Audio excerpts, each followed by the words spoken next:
people a sense of who you are and what you're working on. So let's start with that, and then we'll move into the wisdom. Yeah, I'm a manager-producer who works very internationally. I've got clients all around the world, everywhere from South Africa to India to England, France, Spain, everywhere. And it's always been my signature. I've always wanted to work in the world, and that's what I'm doing. It's phenomenal. And so how would you, for you as an individual, not your organization, not your company, but for you as an individual, how would you sum up what you do? I think it's, even when you're doing business, you're still in the business of storytelling. And because you're pushing something or some vision along that you believe in, because at the end of the day, there are a lot of easier ways to make money than what we're doing.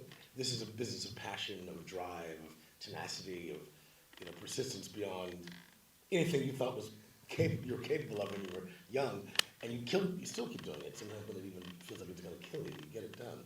And those are those moments where you feel like your hands are shaking and you don't have anything left, and then you have the breakthrough. Things happen. I love this idea of this importance of being a storyteller. I always think that filmmakers are the bards of the modern age. And it used to be that we would use a lute or a flute, and now we have reality itself with filmmaking. Without a doubt, and this is an essential time. We're living in very tumultuous times in this world. I guess we always are, but these are particularly pronounced. In my life, I've never seen anything quite as unusual as the moment we're in right now. And we need artists to interpret that. That's the role. I think that at the end of the day, the whole idea of being in the arts is one of creating culture, of legacy, of understanding, of making sense, and even in a way, solving problems and predicting the future. So it's pretty important. Yeah, I think so. And I love that you mentioned there that journey of examining your project. I always think that producing a film is a bit like the trauma response that you have. I always forget it's denial, anger, depression, acceptance. Bargaining. Yeah, and we'll get into that more in the panel. I have some questions about that. So your work is on making sure that you can raise the finance, right? So that's what we're here to talk about now. Yes. So you're raising the finance for projects, and I think that there are some particular challenges for this. We're here to talk about making your first feature film. That creates particular challenges, but also independence. One of the things I noticed is that most of the books on filmmaking seem to be written by studios who begin with the money. So I wanted to ask you It's a great position to be in when the money's already there, and it happens sometimes you're just lucky, but I think generally speaking, and I'm glad you took it there, because actually that is exactly where you have to begin. It starts with what is the subject matter? How widely accepted is that subject? Are you doing something that's never been done before? If so, then you've got to sort of create an audience. Who's in the thing, and what is their quote-unquote value in the world of distribution? So there's a lot of factors to consider when you are moving the project forward. If it's something that's a rom-com with very, that even if it's an independent, and you've been lucky enough to get certain stars in it, because that's an opportunity for them, that can work. If it's something, I'll give you a horror story. I've done a lot of film finance consultation in conjunction with a film finance attorney, and we would advise people on their projects and vet the things we're talking about right now: story, scope of the budget, the experience of the director or relative inexperience or whatever, who was the cast, what have you. And we had a guy who had an incredible script that he'd written just out of film school, and I said, listen, we've shown this to distributors and they love it.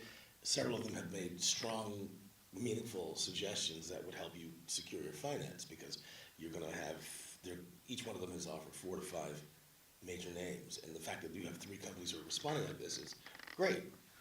He turns to us and says, I have no intention of doing that. I'm going to raise the money I want, and I'm going to hire my friends.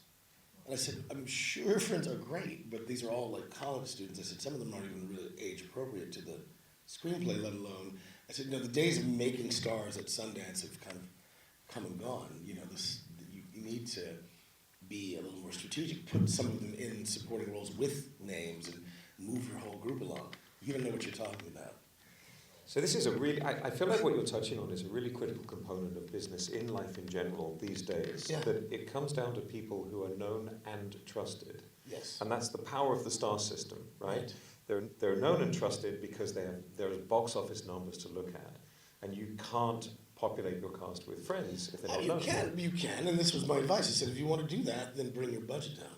Bring it down Exactly. to the most painfully small thing you can think of. Do it for $100,000. He's like, no, we don't, he's just arguing. So I said, let's just agree to disagree, and we will respectfully move on in this relationship. A few months later, he comes back and he says, I have the money, I have $2 million. And, it just goes to show that you guys don't know what you're talking about. And I said, really? I said, so tell me, how'd you get this money? My mother gave me her retirement, and she has mortgaged her house, and I'm going to make these stars. He spent his mother's house Yes. on the film. This was 5 years ago. How's the house doing? The mother lives in a one-bedroom apartment in Florida now, because her retirement and her future and his family home are now evaporated into his dream. So and the film's never been sold because, of course, these people, as we predicted, were not ready for the roles they were in, and the film was a mess. So there's a very good friend of mine, Richard Lee, is a filmmaker based in LA. I was very much hoping he would join us for the panel today. He couldn't make it. And he's just distributing a feature film right now. And I probably shouldn't share the specific numbers, but it was shocking to hear how impactful it could have been for the distribution deals he's getting.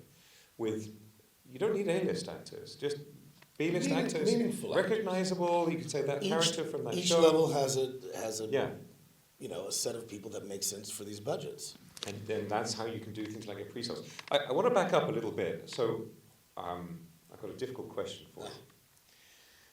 You'll be tested at the end, by the way. So when you're considering working on a project, you're thinking about supporting a project, what are the key factors that in your mind make, and again, we're talking about a first feature here, Yes. right? Not an experienced filmmaker with a track record. I know we've got some more experienced filmmakers in the audience here, but it's the first time you're doing it. What are the key factors that you think make it viable, that yes, we can do something with this? First of all, incredible storytelling and writing, as we had just heard about. The writing has to be impeccable. I would assume there would be a short film or some body of work prior to that. And if that work is strong, the work probably has won awards. This gives me something to talk about. If there's a film to show, that's something to show. Even if the film's not related to the feature, it just shows that the person has capability, has been able to deliver something. If it's performing in festivals, some of these shorts. Obviously, I'm part of Holly Shorts. These things are nominated for and win Oscars now. So that is a big thing. And we have 9 films we qualified this year. All those people are, gain momentum from that. So I would say, it's many accolades. Maybe the screenplays won awards. And then what's your ability to attract a cast, as we talked about? One of my very good friends who is a film finance executive at a major agency, I will not name the agency or name him, because his take on this is fuck you and fuck your dream. And he said this on a panel I invited him to, and I was shocked, and so was the audience. And I said, what do you mean? He goes, I said, fuck you and fuck your dream. I don't give a fuck about any of these dreams. I'm like, what do you give a fuck about? He said, well, I want to make money, and your dream is to make a movie. What we need to do is talk about the marriage of those two things. When you're coming to me talking about dreams, I don't speak that language. I speak finance, and you need to learn to speak finance for me to understand your dream. I can read a script, I can see the vision, but I need to know that you're also going, if I raise $3 million for you, that you're going to take care of it in a way that makes sense to me. There's a friend of mine in London, Elliot Grove, many of you will have heard of him, was talking about this challenge of, what is the product, right? Where are you making the money? And he says that the actual product is not your film. The actual product, the money exchange, is when people pay for a ticket to sit in a cinema and watch your film. So the product is the distribution, and if nobody wants to distribute your film, you don't have a product. It's the tree falling in the forest thing, That's painful. Yes, it's true, but that is the engagement, because this is work that's meant to be engaged with. And if there's no engagement, then what have we done? It's the same thing as this other horrible example of this man's future tied up in a film that nobody will ever see, and his mother's in her 70s. You've got to be very mindful of what's happening. And of course, now we're talking about streamers as a big part of our distribution. It's a lot of revenue, and especially with all the talks recently and with the unions. That Yeah. has to become a viable part of the business model. It is a vital part of the business model, and maybe the only thing that you do. But I think that there's a few things you have to look at when you're negotiating with a streamer. One is that most filmmakers want their work in theaters. I think it's very important that most of you attempt to get theatrical distribution just to keep these things alive and this whole process alive, because there is something different about seeing something on a screen and doing it communally than watching it at home. And I think that if more filmmakers demand that, not just the Scorseses, we can actually save theaters. And there is money there too, and that can't be forgotten. The other thing too is that, when you talk about a streamer, think about your future. They're international, they're global. If your film has subject matter that's interesting to people in the United States or in the English-speaking world, a dub of that may be interesting everywhere. So take the time to translate your releases, push your film into as many territories as possible, get a global audience, because now that is possible for you in a way that had to be very expensive in the past, where getting a film out of the United States into the world could take years. But now it's on the streamer, so you can build the basis for your own future career by pushing the distribution or the response to your film while it's on a global streamer. I feel like I'm beginning to pick up a pattern here that's really interesting.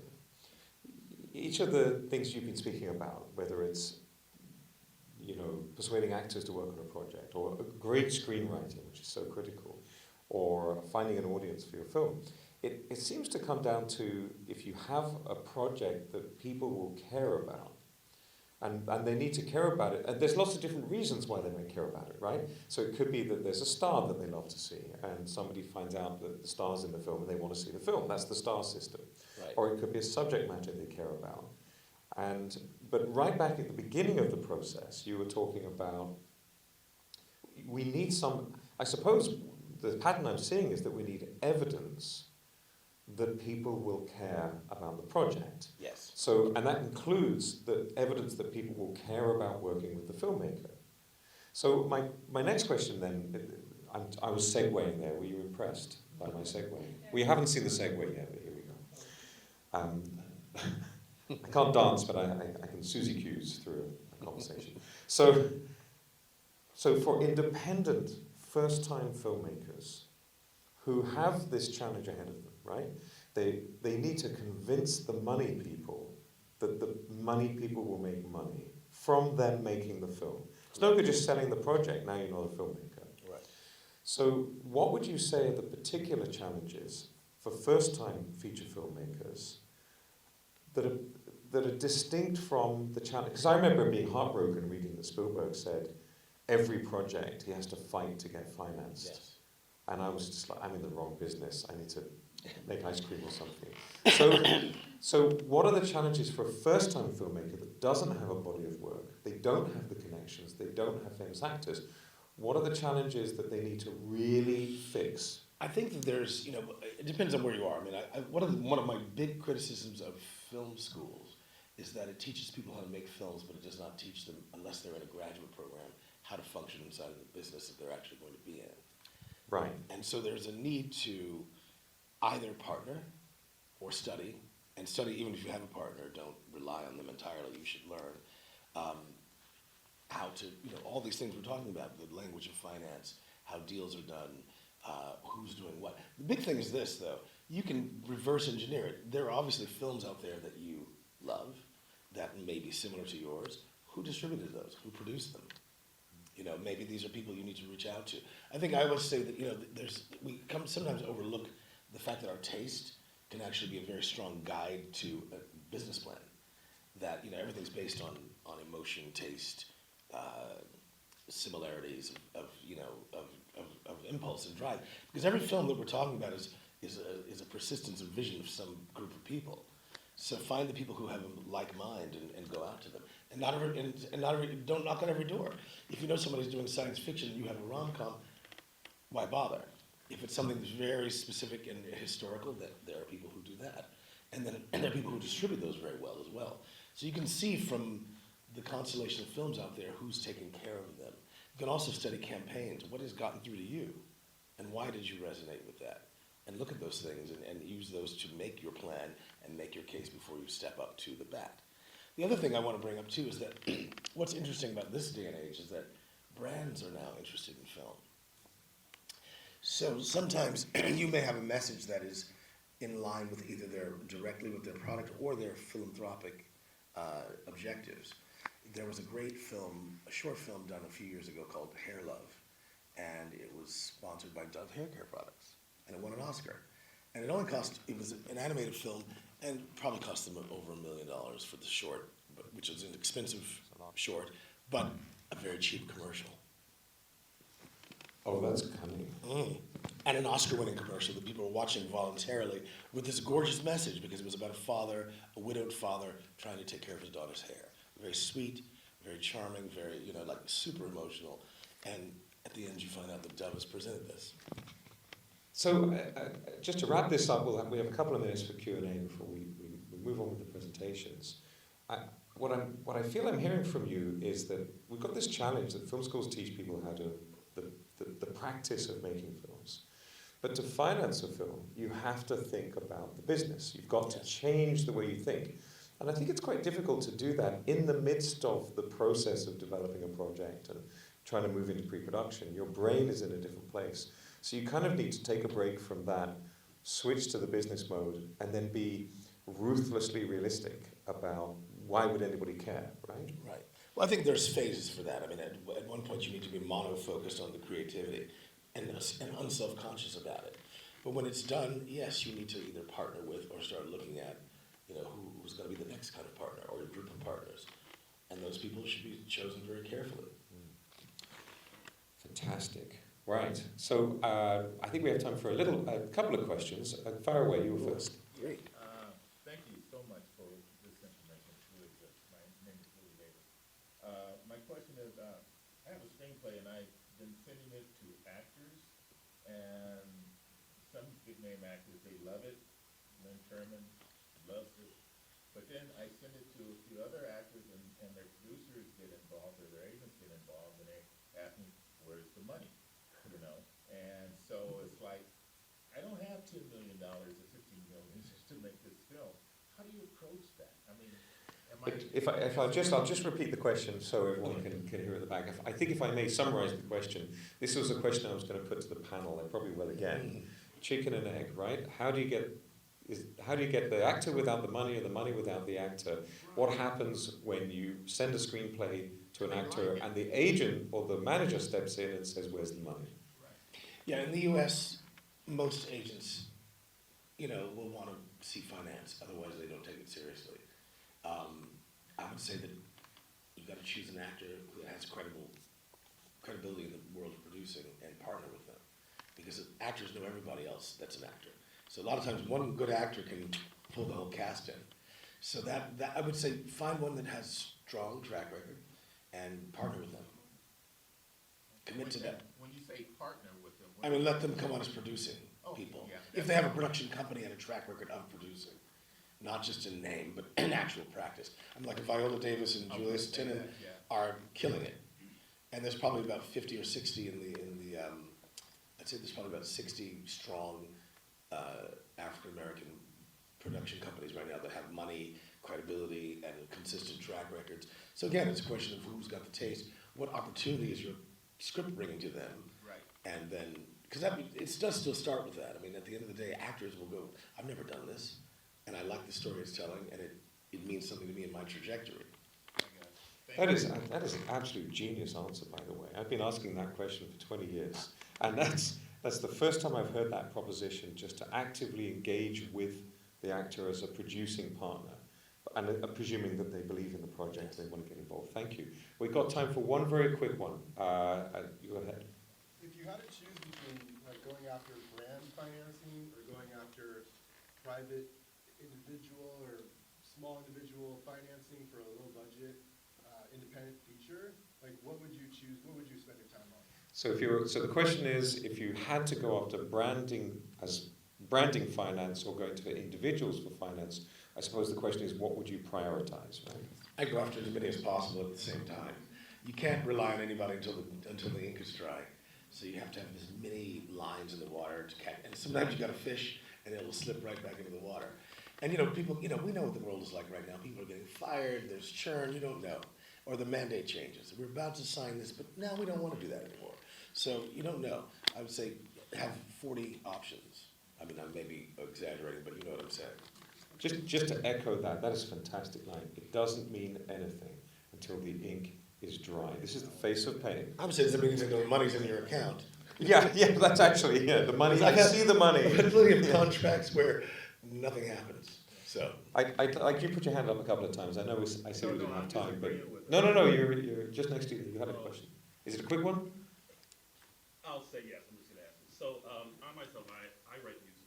I write Broadway television, but I see them as feature film, to me, when it comes to raising money for my aunt. But trying to talk to people here in LA, they don't seem to get how they're basically the same thing, but there seems to be a disconnect in raising money for a theater show rather than an indie film. So I'm trying to figure out what is it that one can say to somebody in LA who has money that okay, I can see this as an indie project and I can put my.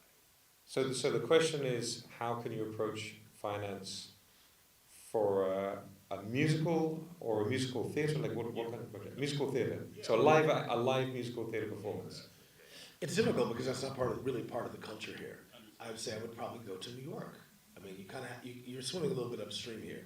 There might be people who love it, but again, you'd have to look at the resumes, who's had that experience before, who comes out of musical theater and that world and might appreciate it. But the reality is that you're probably better off in the Broadway sphere. Thank you. Wonderful. Well, thank you so much. Stephen Adams, a round of applause, please. Thank you so much. It's wonderful.